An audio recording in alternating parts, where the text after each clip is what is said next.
ရှင်ကျမနာမည်ကတော့စုရနာပါကျမကတော့ ESL နဲ့ ELT trainer တယောက်ဖြစ်ပါတယ်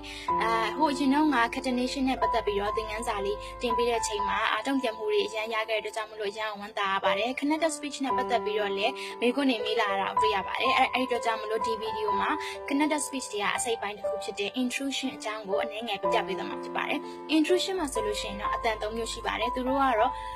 year intrusion, raw intrusion နဲ့ rare intrusion ဆိုပြီးတော့ဖြစ်ပါတယ်ဒီဗီဒီယိုလေးမှာတော့ rare intrusion အကြောင်းကိုfocus လုပ်ပြီးတော့ပြပေးသွားမှာဖြစ်ပါတယ်အခု intrusion ဆိုတာလည်း catenation နဲ့အလားတူတူပါတယ်သူကဘယ်နေရာမှာသုံးလဲဆိုတော့ရှင်းစနောက်စစကလုံးနှလုံးမှာတစ်လုံးက vowel နဲ့စုံပြီးတော့တစ်လုံးက vowel နဲ့စတဲ့အခါမှာ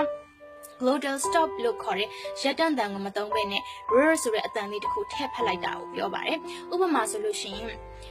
India and China ဆိုလို့ရှိရင် India က A နဲ့ဆုံးပြီးတော့ and က A နဲ့စပါတယ်အဲ့ဒီနှစ်ခုကို India and China လို့ဖတ်လို့ရတယ်လို့ India and China ဆိုပြီးတော့ rare ဆိုတဲ့အတန်လေးထည့်ပြီးတော့ဖတ်လို့လည်းရပါတယ်rare intrusion နဲ့ပတ်သက်ပြီးတော့နောက်ထပ်ဥပမာတွေပြောပြပေးသွားမယ်နော် America is China is banana is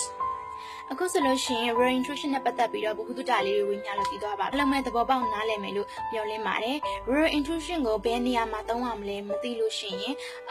glottal stop ကိုပဲသုံးပြီးတော့